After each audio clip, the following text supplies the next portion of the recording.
우리는 지난 몇 주 동안 타자와 어떻게 관계할 것인가에 대한 말씀으로 그 은혜를 나누었습니다. 제가 첫째 주와 둘째 주 말씀을 잠깐 몇 줄로 한번 요약해 볼 테니까요. 여러분들 한번 그 두 말씀의 공통점 한번 생각해 보시면서 한번 들어보시기 바랍니다.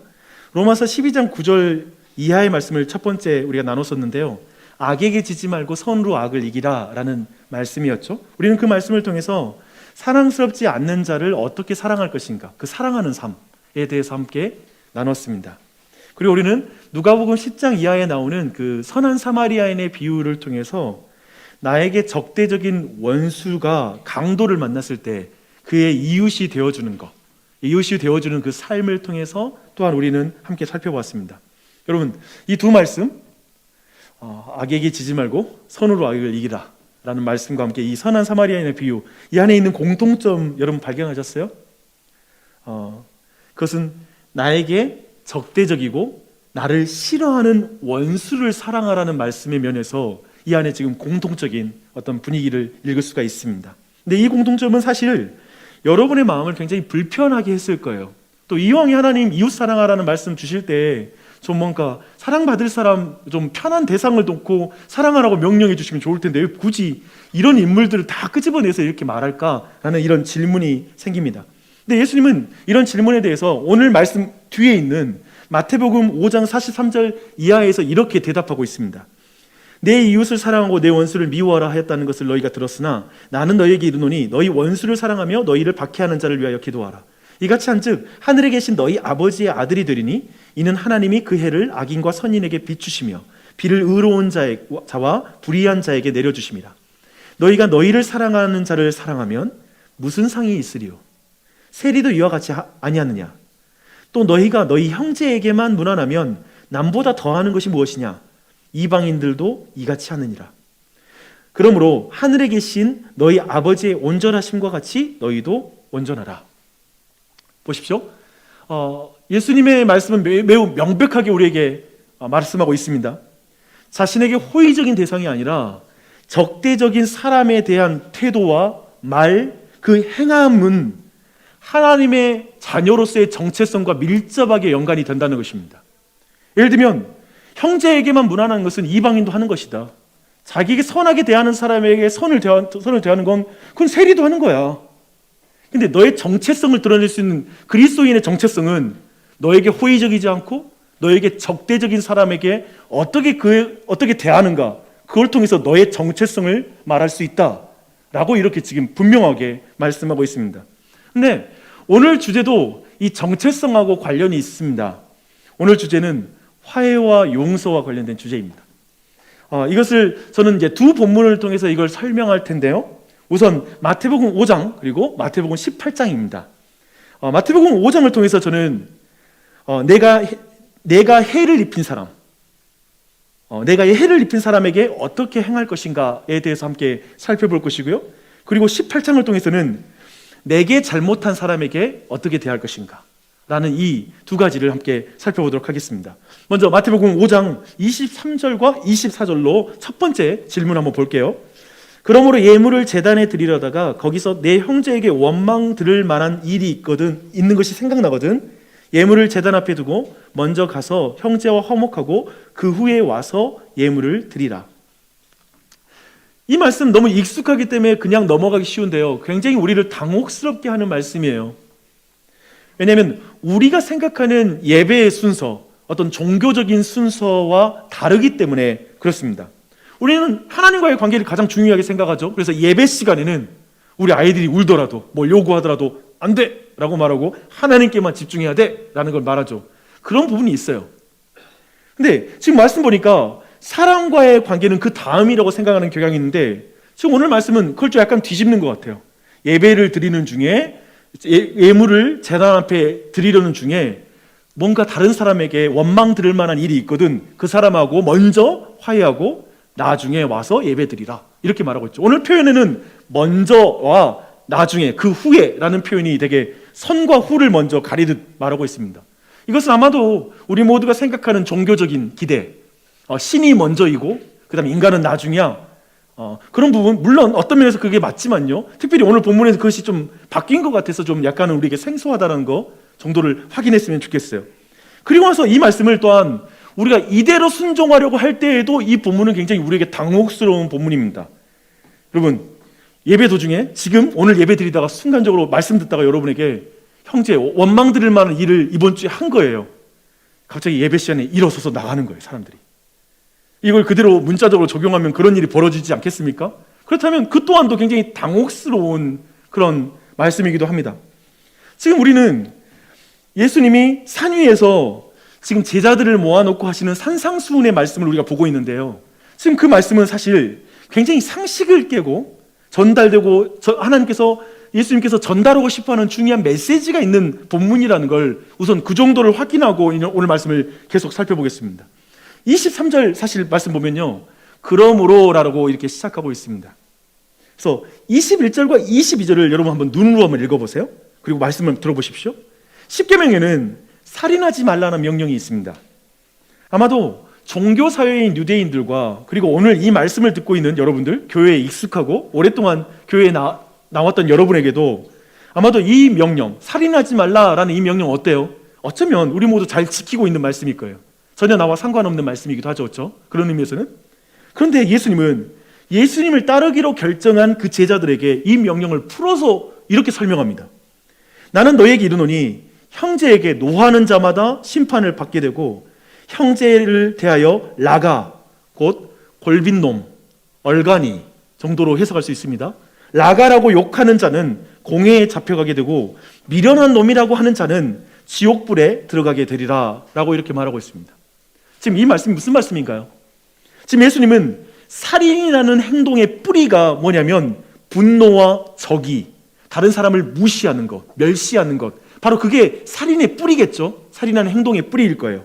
근데 그 뿌리가 되는 그 마음도 품지 말라라고 명령하고 있습니다. 십계명의 의미는 거기까지 확장시키는 것이죠. 근데 우리는 분노가 이렇게 살인으로 이어지는 경우를 인류의 최초의 살인 사건에서 충분히 확인할 수가 있습니다. 우리가 아는 것처럼 하나님께서 아벨, 즉 가인과 아벨의 예배를 드렸는데 동생의 예배를 하나님이 받으시는 걸 보고 형인 가인이 성경 보니까요, 몹시 분하여 안색이 변했다라고 이렇게 말하고 있습니다. 그리고 하나님께서는 그러자 그에게 간섭하셔서 정말 그 죄가 엎드릴지라도 내가 죄를 다스리라라고 이렇게 명령하면서 하나님이 거기에 대해 경계하죠. 동생을 죽이지 못하도록 막아서죠. 하지만 우리가 아는 것처럼 가인은 하나님의 말씀에도 상관없이 그는 동생을 죽이게 됩니다. 분노가 살인으로 이어지죠. 저기가 살인으로 이어지는 걸 보게 됩니다. 그래서 지금 예수님이 이것을 연결시켜서 말씀하고 있어요. 근데 예수님이 이렇게 십계명을 풀어서 이렇게 설명하신 이유는 매우 분명합니다. 당대 예배자들을 생각해 보십시오. 다들 살인하지 않았다라고 생각하며 지금 산 위에서 예수님의 말씀을 들을 것입니다. 그리고 예배당에 많은 사람들이 앉아 있습니다.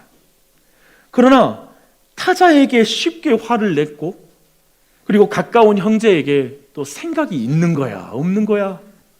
때는 우리는 가족들에게도 말할 때도 있죠. 좀 생각이 있니 네가? 골빈 놈, 생각 없는 놈이라는 뜻이거든요.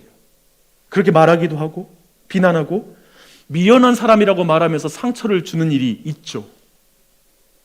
근데 자신의 행동과 말이 누군가에게 큰 상처를 준다는 것, 무엇보다도 그렇게 상처를 주는 것이 하나님께 범죄한다는 사실을 많은 사람들이 망각하기 싫습니다. 아마도 누군가에게 분노하고 화를 내는 건 별로 큰 문제 아니야 라고 이렇게 생각하고 넘어가는 것이죠. 그러면서 예배당에 와서는 좋은 예물을 바치면서 나는 이 시간 하나님께서 나를 기뻐 받으시고 복 주실 거야 라고 생각할 수 있습니다. 하나님이 자신을 받아주신다라고 생각하는 것이죠. 그렇게 좋은 재물을 제단에 바치는 것이 가장 중요하다고 생각하는 엄격한 종교인들, 그런 사람들이 지금 예수님 안에 앉아 있을 수 있습니다. 그리고 어떤가요? 오늘날에도 이런 사람들이 예배당에 앉아 있을 수 있을까요? 여러분 각자가 대답해 보시면 좋을 것 같습니다. 그런데 예수님은 지금 이 모든 생각을 뒤집어 버리는 거예요. 어떤 우리가 생각하는 종교관, 예배관, 우리가 생각하는 좋은 신앙, 이런 모든 생각들을 뒤집고 나아갑니다. 이렇게 말하는 거죠. 하나님께 용서를 구하기 위해 준비한 제물을 드리려다가 내가 말과 행동으로 화내고 무시한 사람이 생각나거든 어서 형제에게 가서 화해를 청하거라. 화해하고 와서 예배를 드리거라. 나는 기다릴 수 있으니까 먼저 어서 그쪽 가. 어때요? 어떤가요? 어쩌면 지금 이 말씀을 짧게 듣는 동안에도 어쩌면 누군가에게 말로 상처를 주고 행동으로 원망받을 일을 했다는 것이 생각날 수 있습니다. 한편에 또한 떠오르는 얼굴들이 있을 수 있어요.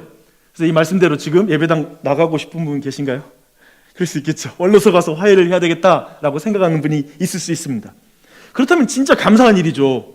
지금 말씀 가운데 성령의 역사가 있고 우리가 깨닫게 되는 것이 얼마나 감사한 일입니까? 근데 우리 모두가 그러나 저는 이 음성도 들었으면 좋겠어요. 저는 굳이 이렇게 좀 해석을 해봤는데요. 나는 기다릴 수 있으니까 먼저 형제에게 가서 화해를 청하거라. 제가 굳이 이 표현을 해봤어요. 나는 기다릴 수 있으니까. 어때요? 좀 다르게 와닿았어요. 저는 우리가 생각하는 종교와 다르죠. 신이 우리의 모든 걸 먼저 다 취하고 내 인간관계 이런 것들은 별로 신경 쓰지 않는 분이 아니라 먼저 가서 화해하고 와. 예배는 그때 드려 라고 이렇게 말하는 게 너무 새롭게 와닿는 것이죠. 사실 하나님께 최고의 예물은 형제와 화목하는 것입니다. 우리가 서로를 사랑할 때 하나님은 영광 받으십니다. 믿으십니까? 이게 성경의 가르침이에요. 우리가 서로 사랑할 때. 이단의 가르침 그런 거잖아요. 부모와 관계가 깨지고 오직 하나님께만 집중해. 정말 가정 다 버려. 마치 그러한 것이 신앙인 것처럼 포장하지만 모두가 거짓되다는 걸 우리는 알고 있잖아요. 그런 의미에서 굉장히 중요한 가르침입니다. 하지만 많은 경우에 누군가에게 자신이 잘못했을 때 먼저 가서 화해를 청하고 용서를 구하는 것은 많지 않은 것 같습니다. 교회 밖에 많지 않죠. 교회 안에는 어떤가요? 여러분은 어떤가요? 자신이 잘못했을 때 먼저 가서 화해와 용서를 구하는 것, 여러분께 어려운 주제 아닙니까? 그래서 오늘 말씀 안에서 우리가 좀 더 주목해 볼 것이 있어요. 그게 뭐냐면 23절과 24절은 내가 예배를 드리다가 내가 잘못한 것을 생각했을 때, 잘못한 그 사람, 해를 입힌 사람에게 먼저 가서 화해하라고 말하잖아요. 사실 여기에서 우리가 볼 수 있는 건 뭐냐면 그 사람이 내가 잘못했다고 지적한 건 아니에요. 그냥 내가 그것이 깨달아져서 그 사람에게 가라는 거예요. 이거 쉬워요? 사실 우리 일상에서 벌어지지 않죠. 그 사람이 분명히 내게 내색하고 뭔가 그 관계가 이렇게 되면 내가 너무 불편할 때, 힘들 때 그때 내가 먼저 가서 이렇게 화해한 일이 있을지라도 내가 먼저 그것이 걸려서 가는 사람은 많지 않을 거예요. 근데 그 이후에 이어지는 25절을 한번 봐보십시오. 25절은 좀 달라요. 나를 고발하는 자를 길에서 만났을 때, 함께 걸을 때를 말하고 있습니다. 즉 뭐냐면 나의 잘못을 명백하게 알고 있는 사람을 우리가 만났을 때 서둘러 가서 화해하라는 게 강조예요. 서둘러라. 화해 빨리 해라 라는 걸 강조합니다. 한마디로 일 키우지 말고 빨리 작게 너가 화해할 수 있을 때 빨리 문제를 끝내라. 법정까지 가지고 가지 마라 라는 것들을 말하고 있죠. 근데 우리의 삶에서 방금 본 것처럼 자신의 어떤 잘못을 알았을 때 먼저 다가가서 화해를 청하는 것이 거의 이루어지지 않을 뿐만 아니라 사실 우리가 그 어떤 문제를 두고 서로 이야기를 나눴을 때 사실 옳고 그름을 따지면서 분쟁으로 치닫는 경우가 너무나 많습니다. 그러면서 관계가 더 심각해지고 깨지는 경우를 많이 경험하다 보니까 이제 나이 한 40 되고 그리고 이제 뭐 50살 되고 하면 이제 사람 보면 어디까지 말할지 다 계산되고 더 이상 그 관계를 깊이 회복시키려고 하는 노력들은 현저하게 떨어지는 것 같아요. 도리어 20살 때 신혼부부 때 좀 노력하는 거죠. 한 20년 지나면 그냥 넘어가는 게 참 많습니다. 그렇죠?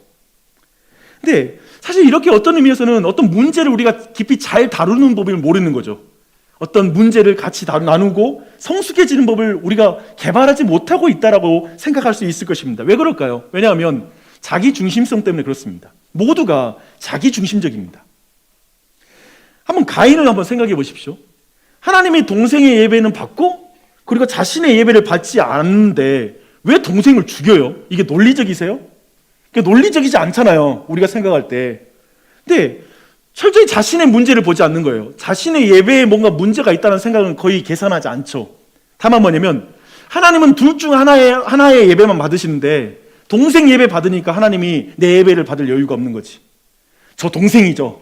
경쟁적으로 생각하면서 동생을 죽이면 내 예배를 받으실 것처럼 생각하는 아주 논리적인 계산입니다. 자기 편에서는 그런 것이죠. 그래서 어쩌면 원인 제공을 동생이 했으니까 동생 제거하면 하나님이 내 예배를 받을 거야 라고 생각했을 것입니다. 근데 우리네 관계가 이렇게 자기 중심적입니다. 자신의 행동이 문제의 10%를 넘지 않는다고 생각하고요. 그리고 상대가 90%의 문제를 가지고 있다고 생각하죠, 일반적으로. 10% 너무 후한가요? 나는 5%, 상대가 95%. 어쩌면 이 이상으로도 말할 수 있을 것 같아요. 난 하나도 문제 없어. 당신이 문제야. 라고 우리는 자기 중심적으로 모든 문제를 접근합니다. 근데 그런 의미에서 우리는 누군가에게 먼저 가지 못해요. 왜냐하면 내가 잘못한 게 없거든요. 또 한편 그 반대일지라도 상관없어요. 예를 들면 내가 10% 잘못했고 아니면 5%, 내가 90% 잘못했고 상대가 10% 잘못했다라고 생각되는 순간도 있잖아요. 이건 명백하게 내 잘못이야. 그때도 우리는 먼저 다가가서 그 사람과 화해하지 못합니다. 왜냐하면 이제 그 남자의, 그 여자의 과거에 나한테 대했던 것까지 소급시켜서 예전에 내가 그래도 다 다가갔잖아. 과거에 잘못했던 것들 소급시켜서 지금 이 순간에 내 잘못에 대해서 그냥 하고 싶지 않은 거예요. 이런 식으로 사람들은 자기 중심적인 것 가운데 이 말씀을 순종하기 어렵습니다. 관계에 분명히 손상이 있음에도 상대가 말하지 않으면 굳이 그걸 꺼낼 필요가 없다라는 생각을 갖게 되고요. 또 그러면서 대부분의 관계는 시들해지기 시작합니다. 뭔가 앙금이 생기기 시작하고 뭔가 갈등이 일어나기 시작해요. 또 굳이 이야기를 꺼냈다고 생각해 보십시다. 용기 내서. 대부분 팩트 논쟁으로 들어가서 그 관계가 굉장히 더 심각하게 망가지기 일쑤입니다. 그런 거죠. 누가 더 잘못했고 누가 더 큰 문제를 일으켰는지, 서로 50%냐 45%냐 예를 들면 그거 조종한 다툼이 우리의 대화의 일쑤이기 쉽습니다. 그러니까 이렇게 그런 식으로 팩트 논쟁 해가지고 원인을 규명하고 다투면서 그 문제를 풀어가려고 할 때 상대의 사과를 그렇게 요구하는 그 방식은 대부분 실패합니다. 특별히 부부관계 그리고 자녀와의 관계, 이런 사랑의 관계를 기반했을 때 그런 문제는 통하지가 않습니다. 인간은 자기 중심적으로 사실을 구성하기 때문에 그렇습니다. 제가 한국 사회를 보면서 제가 굉장히 흥미롭게 보는 한 가지 사회 현상이 한 가지 있어요. 그것도 이것과 관련이 있는데요. 물론 바로 들으면 여러분 순간 이해는 안 될 수 있어요. 제가 차근차근 설명해 드릴게요. 제가 흥미롭게 보고 있는 사회 현상 중에 뭐가 있냐면 사법의 정치화입니다. 사법의 정치화 현상을 제가 한번 사전적 의미를 읽어드릴게요. 한번 들어보십시오.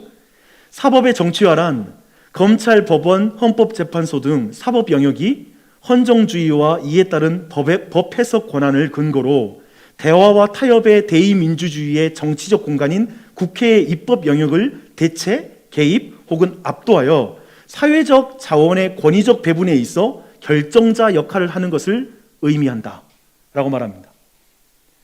사법의 정치화라는 이 말은 사실 어렵지 않아요. 뭐냐면 사회 전체가 문제를 건강하게 대화하고 타협할 수 있는 공간은 다 사라지고 다 법정에서 결정된다는 것입니다. 그냥 옳고 그름을 법정에서 따진 것으로 그래서 정치 영역이 사라지고 있다는 거예요. 그래서 알다시피 최근에 모든 건 법정에서 모든 시비가 가려지고 있죠. 우리나라의 문제는. 그래서 정치인들의 영역이 점점 사라져요. 그리고 그리고 판사님들의 그 어떤 성향이 어떤 중요한 결정을 좌우하는 세상을 우리는 살고 있습니다. 지금 이 말이 무슨 말인지 알겠죠? 우리의 인간관계도 동일하다는 거예요. 그냥 옳고 그름만 따지는 거예요. 그리고 서로 그 대화 가운데 용서하고 그리고 그 가운데 서로를 이해해 나가는 과정들이 거의 사라지고 있다고요. 정서적으로, 감정적으로. 너무 멀리 갔습니까? 제가? 아니요. 너무 멀리 간 게 아니라 이런 생각을 지금 우리가 충분히 거쳐야 오늘 말씀을 현실 속에서 굉장히 적용할 때 굉장히 유익합니다. 많은 사람들이 자신은 문제 5%만 있다고 생각하고 아까 말한 것처럼 다가가지 않습니다. 아니, 더 잘못한 사람, 처음 잘못을 시작한 사람이 먼저 사과하는 게 맞지 왜 내가 다가가라고 생각하죠. 자신은 크게 잘못한 것이 없다고 생각하고 늘 기다립니다. 이렇게 기다리는 거, 이건 부부 사이의 관계를 늘 망치죠. 늘 사과를 기다리는 거. 다가가는 것은 내가 더 큰 문제와 제공자임을, 이 문제의 제공자임을 인정하는 것 같아서 이거 자존심 상해서 죽어도 싫습니다. 먼저 사과하는 거 되게 어렵습니다. 또한 용기 내어서 문제에 직면하면 누가 더 잘못했는지에 대해서 논쟁하다가 금방 그 관계를 깨진 경험이 부부 사이에도 그리고 교회에서도 아니면 여러 사회에서 우리는 그걸 경험하게 됩니다. 근데 이렇게 인생에서 이런 경험 하잖아요. 뭔가 문제를 풀기 위해 나섰다가, 아니면 어떤 문제에 대해서 내가 지적받거나 이런 부분을 한번 경험해서 관계 깨지는 거 경험하면 어느 순간에 더 이상 누군가에게, 오늘 말씀 순종하기 어렵다는 거예요. 누군가 예배 드릴 때 너가 잘못한 것이 생각나거든, 너 그때 먼저 가서 그 사람에게 다가가서 그걸 고백해. 이 말씀 사실상 우리에게는 이 말씀이 굉장히 받아들이기 힘든 말씀이라는 것이죠. 그렇다면 어떻게 해야 될 것인가 라는 부분이죠. 저는 사실 이 부분 고민했고요. 저는 이렇게 노력하고 있습니다. 그리고 이 말씀을 저는 이렇게 해석합니다. 내가 10% 잘못했을지라도 10%에 대해서 사과해야 됩니다. 그 방식을 취하여야 됩니다. 형제님, 자매님, 제가 이렇게 행동하고 말한 것으로 형제님, 자매님 마음이 불편했더라면, 그리고 또 아프게 한 것 같습니다. 혹시 내 말이 맞나요? 제가 생각했던 그 원인이 맞을까요? 혹시 제가 말하지 않았더라도 혹시 제 행동과 말로 형제님, 자매님 마음에 상처를 입었다면 그거 저한테 좀 말해 주실래요? 저 정말 그 부분 좀 바로잡고 싶고요. 또 필요하다면 너무 사과하고 싶습니다. 이렇게 말하는 것이죠. 우선 내가 생각할 때 분명히 잘못한 자신의 부분을 말하고 상대가 그것에 더할 수 있도록 요청하는 것, 이런 언어를 가질 필요가 있습니다. 그런데 때로는 우리가 또 명백하게 이유는 모르겠고 약간 관계가 서먹해진 그런 관계들 경험할 때가 있어요. 때로는 이거 누가 잘못했는지 명확하게 말하기 힘들 때도 있어요. 그럴 때는 이렇게 말할 수 있겠죠. 제가 예전에 참 우리 좋았는데 최근에 와서 너무나 관계에 불편함이 느껴져요. 약간 뭔가 불편하게 느끼시는 것 같기도 하고 저도 약간 그러네요. 저의 말과 행동으로 혹시 뭔가 언짢은 것이 있습니까? 혹시 내게 화난 부분이 있다면 알려주실래요? 제가 그 부분에 있어서 잘못된 것이 있다면 사과하고 싶고 또 바로잡고 싶은 마음이 있습니다. 그렇게 말하는 거. 그렇게 말하고 나서 그 사람이 충분히 말할 수 있도록 귀담고 시간을 가지고 들어주는 것. 그러면서 내가 반응할 수 있는 건 좀 이렇게 지금 이것 때문에 힘들다는 말씀이시죠? 라고 명징하게 그 대화를 들어주고 반응해 주는 것. 여기서 또 바로 무슨 말 하면 아니 그때 나 이랬어요 라고 바로 들어가면 이게 되게 방어 기제가 발현되는 거예요. 그래서 되게 대화가 안 됩니다. 그러니까 결국 뭐냐면 자기 변론하려고 왔구나라는 느낌이 들기 때문에 도리어 그냥 그 순간만큼은 그 사람이 왜 그랬는지 뭘 느끼는지를 그냥 들어주는 마음으로 그 대화에 참여하는 것, 이렇게 할 수 있겠죠. 제가 이게 왜 이렇게 말씀드리냐면 제가 경험한 바예요. 그런 실수를 한 적도 있고요. 여러분, 근데 방금 전에 이 말을 들었을 때 여러분 어떻게 느껴지세요? 이런 언어로 말하는 거, 뭐 책에 나올 법한 이야기죠, 그렇죠? 그리고 그만큼 우리에게 익숙하지 않은 언어일 가능성이 큽니다. 우리는 이렇게 문제 안 푸는 거죠. 쉽게 말하면 삶의 현장에서 너무나 거리가 먼 이야기처럼 들렸을 수 있습니다. 그런데 그러나 반대로 한번 물어볼게요. 그렇다면 우리의 부부 사이, 교우와의 관계에서, 사회에서 이런 대화를 하지 않고 진정한 그 샬롬과 진정한 그 관계의 화해 느껴본 적 있으십니까? 나이 들수록 그런 대화는 불가능하다는 생각밖에 들지 않지 않습니까? 주 안에서 사랑하는 교우 여러분, 내 형제에게 원망 들을 만한 일이 생각나거든 예물을 제단 앞에 두고 먼저 가서 형제와 화목하고 그 후에 와서 예물을 드리라. 그리스도인으로서 정체성은 내가 잘못한 것을 고백하고 참된 화목을 이루는 것에 있습니다. 어쩌면 약간 종교성을 뒤틀잖아요. 뭐냐면 예배 잘 드리고 헌금 많이 한 게 그리스도인이다 라는 그런 표현보다는 더욱더 가장 두드러진 그리스도인의 특징은 자신이 잘못했을 때 잘못을 인정할 줄 아는 것이 그리스도인이다. 그리고 그것을 용기 내어서 다가가서 화해할 줄 아는 사람이 그리스도인이다 라고 말씀하고 있는 것이죠. 성도로 자라감은 어쩌면 불편한 관계를 피하는 법을 잘 배우는, 요령을 잘 배우는 게 성도로서 자라가는 게 아니라 불편한 관계를 맞닥뜨릴 수 있는 것. 또 뭐 교회에 관계할 때 내가 아무 문제 없이 관리해가지고 철저히 교인들 사이에 내가 문제 없게 그냥 관리해야 되지, 이게 성숙한 신앙이 아니라 문제를 건강하게 풀 수 있는 법을 배우는 거. 내게 문제가 있으면 사과하고, 또한 건강하게 상대의 어떤 문제들을 함께 나눌 수 있는 것, 그런 부분이 영적 성숙함과 관련이 있다는 것입니다. 여러분, 다시 한번 보시게요. 이 모든 것의 출발이 어디죠? 내가 잘못했을 수 있는 모든 것을 고백하는 것으로 시작하는 거예요. 되게 겸손하죠. 이거 시작입니다. 근데 지금까지 우리가 본 게 뭐냐면, 가해자가 피해자에게 어떻게 다가갈지를 한번 살펴봤습니다. 이제 두 번째 주제로 넘어갈 차례예요. 두 번째 주제는 뭐냐면, 피해자가 가해자에게 어떻게 다가갈 것인가, 이 문제를 풀 것인가라는 주제를 지금 18장 본문에서 다루고 있습니다. 18장 15절을 제가 읽을게요. 내 형제가 죄를 범하거든 가서 너와 그 사람과만 상대하여 권고하라. 만일 들으면 내가 내 형제를 얻은 것이요 라고 말합니다. 주의하십시오. 지금 이 모든 건 그 형제가 명백하게 죄를 범했을 때를 분명히 두고 하는 말씀이에요. 제가 이 말씀 드리는 뭐냐면, 우리들의 대부분의 많은 관계는 그게 정확하지 않습니다. 이게 내 기호 아니면 내 성격이 안 맞는 건지, 진짜 저것이 명백하게 저 사람의 잘못인지를 구분하기 못하는 경우가 참 많아요. 근데 오늘 본문은 명백하게 그 사람이 잘못한 경우를 지금 상정하고 있어요.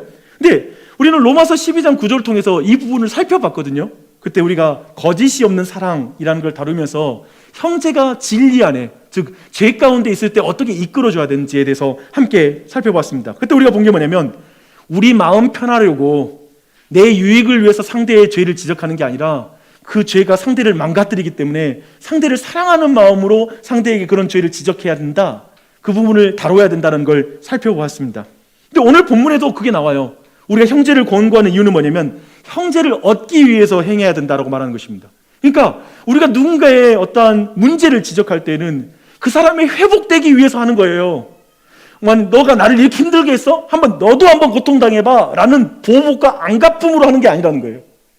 다만 그 사람이 이 부분을 알아서, 이 부분이 분명 저 사람이 많은 사람에게 영향을 주고 본인의 삶도 굉장히 비참해지게 하는 이 문제를 저 사람이 알아야 된다, 그래야 된다는 마음을 가지고 그 사람의 회복을 위해서 이러한 일을 행한다는 것, 이거 분명히 해두고 나서 좀 제가 자세한 내용을 이제 살펴볼게요. 우선 본문의 전체 분위기 다시 한번 확인해 보십시다. 상대를 돌이키기 위함이라는 걸 분명히 기억하세요. 그런 의미에서 이 모든 대화는 사랑스럽고 겸손한 태도와 마음으로 다가가야 됩니다. 그렇죠? 그 사람을 사랑스럽게 생각하고 겸손한 마음으로. 또 굴욕을 주고 수치를 주려는 목적을 가지면 안 되겠죠. 그건 그 사람 죽어라 하는 거죠. 다시 얻고자 하는 마음이 아니니까요. 여러분, 여기서 또한 주의할 것은 뭐냐면, 사람들마다 문화가 달라요. 제가 보니까 교인들마다 직장 상황이 아닌 많은 상황에서 어떤 문제를 접근해가는 그 문화가 달라요. 사람들마다. 근데 내게 편하고 나를 존중해주는 문화가 때로는 누군가에겐 모욕을 주는 문화일 수 있어요. 그래서 상대의 그 문화를 깊이 이해하고 다가갈 필요가 있어요. 그런 분을 생각할 필요가 있는 것이죠. 또 한 가지 더 기억은 뭐냐면, 내가 그 사람의 잘못을 잘 타일러서 그 사람을 고쳐놓겠다라는 오만한 마음을 버려야 됩니다. 제가 보니까 사람은 사람을 못 고칩니다. 겸손하게 말할 뿐이에요. 한번 또 우리가 대화 나누고서 실망하는 거 한 가지 뭔지 아십니까? 한 번 말했는데 안 고치네? 이걸로 화가 나요. 이게 내가 말했는데 안 고쳐? 근데 그 마음은 뭐냐면, 근본적으로 내 말로 고칠 수 있다라는 생각을 갖는 거예요. 사람은 그 정도로 착하지 않아요. 사람은 참 악해요. 그렇죠? 그런 오만한 마음을 내려놔야 됩니다. 더하여서 너무 그 상대의 잘못을 인정하게 만들려고 아첨하듯 말할 필요도 없어요. 그건 상대에게 너무 가볍게 보이는 것일 수 있어요. 정직하게 다가가는 게 중요한 것 같아요. 또한 상대가 아니라 상대를 망치는 문제를 지적해야 됩니다. 예를 들면, 당신은 이렇게 하지 않겠다고 말하고 자주 그것을 잊어버리는 것 같아요. 이 말은 예를 들면 상대의 행동을 지적하는 거잖아요. 근데 넌 왜 그렇게 생각이 없어? 라는 이런 표현은 상대를 비난하는 거죠. 생각했다면 너 이렇게 행동 고쳤을 거 아니야 라는 말인데, 쉽게 말하면 그게 아니라 그 사람의 행동을 언급해 주는 것이죠. 이렇게 여러 가지 생각할 수 있을 거예요. 근데 저는 다시 한번 이 모든 내용을 정리해서 이렇게 우리는 말할 수 있습니다. 제가 볼 때 형제님, 자매님 이렇게 지금 행동했습니다. 근데 그게 제게는 너무나 좀 힘들었고요. 제게 좀 상처가 되고 또 주변의 사람들에게도 이런 영향을 주는 것 같습니다. 제 생각에 형제 자매님이 이렇게 하면 사실은 주변에 있는 사람에게 더 좋은 영향력을 미칠 수 있을 것 같아요. 근데 제가 지금 이렇게 이해한 것이 정확한 이해인가요? 그 사람이 물어보는 거예요. 내가 이렇게 지금 판단하는 것이 정확한 판단인가요? 제가 왜곡된 생각을 하고 있는지 좀 물어보고 싶어요. 제가 틀린 부분이 있다면 좀 정정해 주시겠어요? 형제님, 자매님, 도대체 이 부분에 무슨 일이 있었는지 제게 좀 설명해 주시겠습니까? 라고 물어보는 거죠. 아까 말한 것처럼 정확하게 그 부분이 선과 악에 대한 부분이 많이 모호한 부분이 많기 때문에 그렇습니다. 상대에게 내가 느낀 걸 솔직히 이야기하고, 하지만 상대가 거기에 대해서 이야기할 수 있는 기회를 주는 거예요. 상대가 충분히 그 문제에 대해 교정할 수 있는 기회를 주는 것입니다. 그러려면 정죄하는 태도를 내려놓아야 돼요. 벌써 대화를 시작할 때 너는 이게 문제가 있어 라는 태도가 아니라 그 상황들에 대해서 충분히 이야기할 수 있도록 듣는 것이죠. 그런 의미에서 사과를 하면 용서를 베풀겠지만 요청하지 않는 용서라는 말을 사용하지 마십시오. 그런 경우가 있거든요. 만나자마자 형제님, 저 이미 당신의 죄를 용서했어요. 근데 제가 이 부분에 대해서는 형제를 위해서 말해줘야 되겠네요. 그러지 말라고요. 지금 규명이 안 된 거예요. 그 내용도 안 됐는데 벌써 정죄하고 들어가서 용서까지 해줬대. 말하지 말던가. 말은 또 다 해. 또 상처는 다 줘요. 그게 아니라는 거죠. 상대가 말할 수 있는 기회, 상대가 규정하지 말고 상대가 충분히 자신의 이야기를 할 수 있도록 그 시간을 주는 것이죠. 그래서 어떤 면은 아까 말한 것처럼 당신 용서합니다라는 이런 말이 때로는 누군가에겐 굴욕적입니다. 네가 뭔데 날 용서해? 라는 느낌을 갖게 만드는 것이죠. 아마도 많은 경우에 기도하며 다가가서 그 사람의 이야기를 들으며 이런 대화를 해나갈 때 아마도 많은 문제들은 풀릴 것입니다. 근데 이렇게 말하면 몇몇 분들은 나 그렇게 해봤는데 안 되던데 그렇게 말할 텐데 질문이 있어요. 여러분 이렇게 해본 적 있으세요? 아마 많지는 않으셨을 것 같아요. 근데 오늘 말씀 사실 이렇게 해도 그 사람이 회개하지 않을 수 있다는 걸 말해요. 16절 17절 보면 거듭해서 말을 듣지 않아요. 그런 경우가 우리의 삶에 비일비재해요. 그런 의미에서 내가 아무리 지혜로워도 아무리 잘해도 그런 모든 사람이 회개하는 건 아니라는 거에 대해서 우리도 인정해야 돼요. 아까 말했죠. 내가 누군가를 내 말로 고쳐줄 수 있다? 없다. 내겐 그런 능력이 없다라는 거예요. 그런 걸 인정하고 나아가는 것이죠.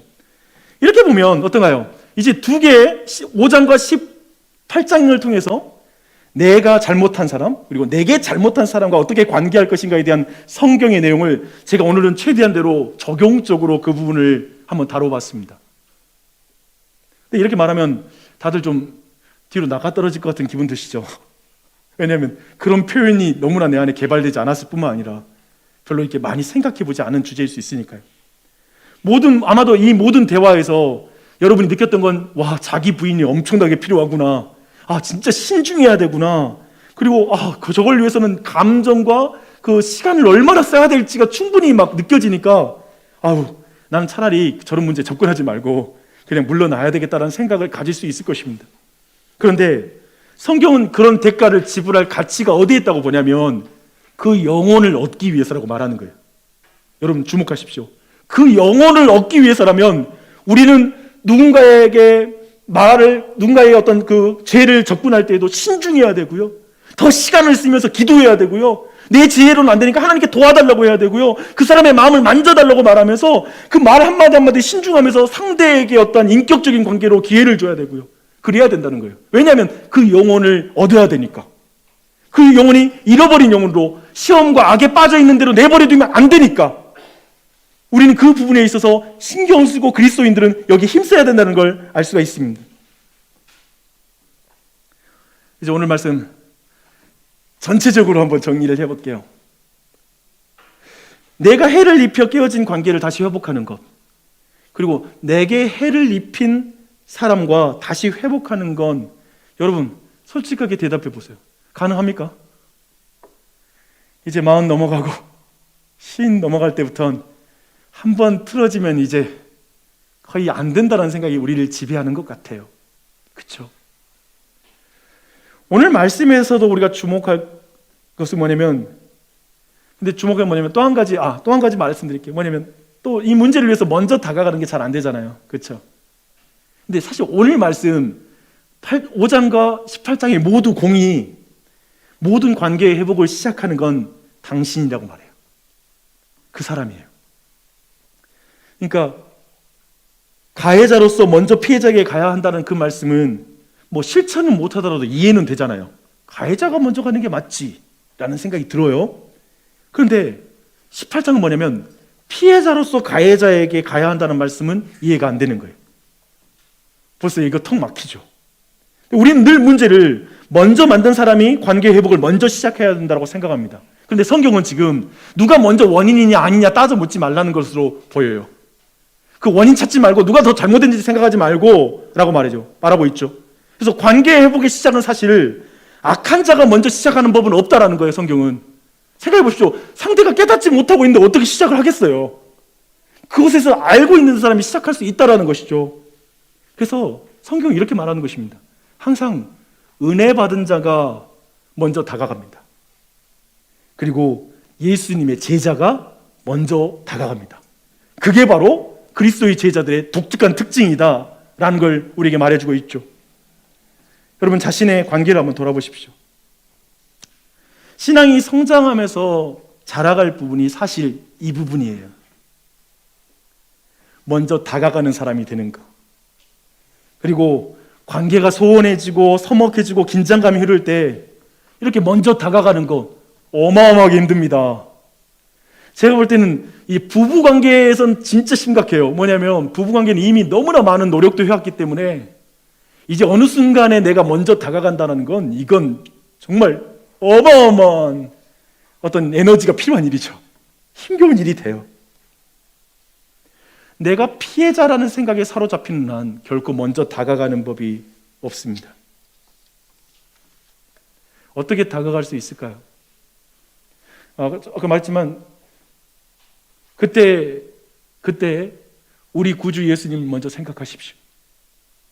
제 결론은 그것입니다. 죄인을 구원하는 일에 있어서 시작은 늘 하나님입니다.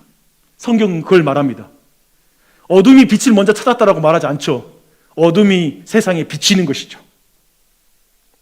피해자인 하나님이 가해자인 사람을 먼저 찾아오셨습니다. 근데 흥미롭게도 피해자인 예수님이 이 땅에 내려오셨는데 사람들이 그 예수님을 무시합니다. 오해합니다. 그리고 결국에 십자가에 매달아서 진짜 피해자를 만들어요. 피해자가 가해자를 죽여요. 그게 성경의 이야기예요. 저는 항상 이게 이해가 안 됐어요. 성경은 왜 이렇게 하나님은 전능하신 분이라고 말하고 있고 능력이 많으시다고 말하고 있고 뭐 사랑이 많으신데 왜 이렇게 긴 시간과 공간 수많은 사람과 사건을 등장시켜서 성경을 이렇게 좀 막 정신없이 이렇게 복잡하게 써가는지 이해가 안 돼요. 왜 이렇게 하나님 신중해요? 왜 이렇게 죄인 구원할 때 딱 구원해버려야지? 이렇게 인간을 존중해주고 그 인격을 항복시키고 사랑으로 설득하고 광야에 40년이 걸려요. 그 백성을 설득하는데 나 믿고 가나안 들어가자 설득이 40년 걸려. 이해가 안 되죠. 오직 제가 유일하게 짐작하는 답은 이것입니다. 죄인을 인격적으로 하나님이 항복시키려고 그렇게 하시는 거예요. 그러니까 힘과 능력으로 너 이렇게 해! 라고 해서 우리가 얘들 그렇게 할 수 있어요. 우리 아이들 똑바로 안 해? 너 지금 당장 나가. 그렇게 해서 그날 밤에 내 말을 듣게 할 수 있어요. 근데 우리는 그 순간을 알죠. 내가 크게 실패했다는 거. 아이의 마음을 못 얻는 거지. 아이의 행동은 얻을지 모르지만 아이가 내 사랑으로 설득되어서 내 마음을 느끼면서 행할 수 있는 존재가 되지 않는 이상 부모의 마음은 평안하지 않죠. 지금 성경이 우리에게 요구하는 건 그것이죠. 그분의 힘과 능력으로 그냥 하게 만드는 게 문제가 아니라 나를 설득하는 것이죠. 그분의 사랑으로 항복시키는 것이죠. 근데 그게 바로 우리가 사람을 대하는 방식이 되어야 된다는 걸 성경은 말하는 거예요. 사람을 쉽게 고치려고 하고 판단하려고 하고 그냥 쉽게 사람에 대해서 무례하게 행하고 이런 부분을 하나님이 너무 원치 않으시는 거예요. 돈 주고 일 시키고 그게 아니라는 것이죠. 오늘 말씀 보면서 몇 가지만 말씀드릴게요.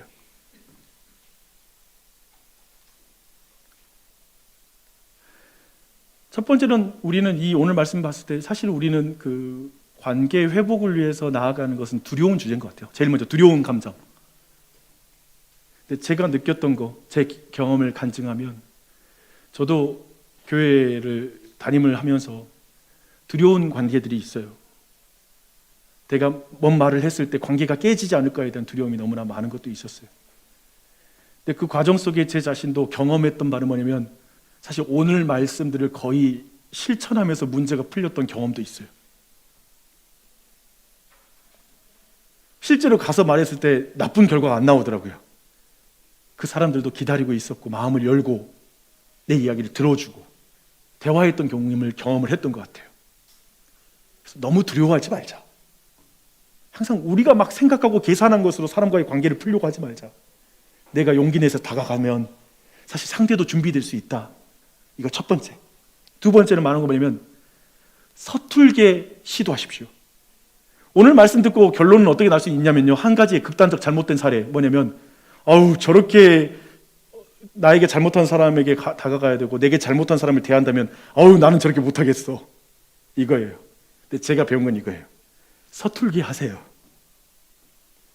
그 안에 때론 내 마음에 용서하기 힘들었는데 억지로 갈 수도 있겠지. 그래서 또 문제가 더 틀어질 수 있어요. 근데 저는 그것도 좋다고 생각해요. 뭐 그렇게 하라는 말은 아닌데 자꾸 나는 이렇게 완벽하게 용서하고 사랑하고 나는 저 사람 뭐 나한테 아무리 잘못해도 품어져, 아무런 문제가 없네, 이제 가서 말해야 되겠다, 이제 완벽하게 그 사람에게 내가 말할 수 있겠어, 이런 순간이 온다?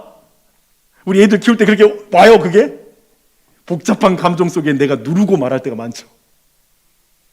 근데 속에서부터 기쁨이 솟아나가지고 그 말을 할 때까지는 나 말 못해요. 그런 날은 거의 안 온다. 제가 배운 바예요. 서툴게 하세요. 서툴게 이걸 연습하세요. 그걸 말하고 싶습니다. 제가 그리고 한 가지 아주 중요한 성경의 원리 한 가지 부분을 오늘 본문에서 본 굉장히 신학적으로 중요한 주제예요.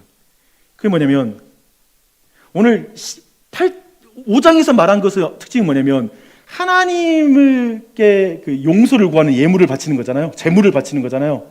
근데 그것을 이웃에게 용서를 구하는 것으로 지금 같이 연결시키고 있잖아요. 그래서 뭐냐면 사실상 우리는 형제에게 용서를 구함으로 하나님의 용서가 임해요. 내 형제를 용서한 것 같이 나의 죄를 용서해 주십시오, 주기도가 말하고 있죠.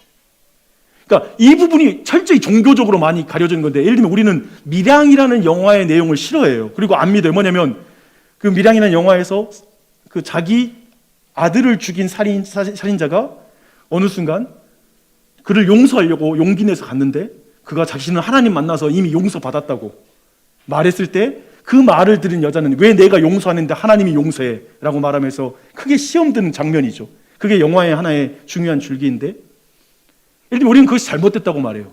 왜냐하면 그 범죄자가 하나님께 용서를 받았다면 평생 동안 사람에게 용서를 구하며 자신의 죄를 아파했어야 맞아요. 그렇게 함으로 하나님의 용서가 온전하게 임하는 걸 경험해야 돼요. 근데 자기만 하나님께 용서받았다고요? 우리는 이게 이상한 신앙이라는 거 알잖아요.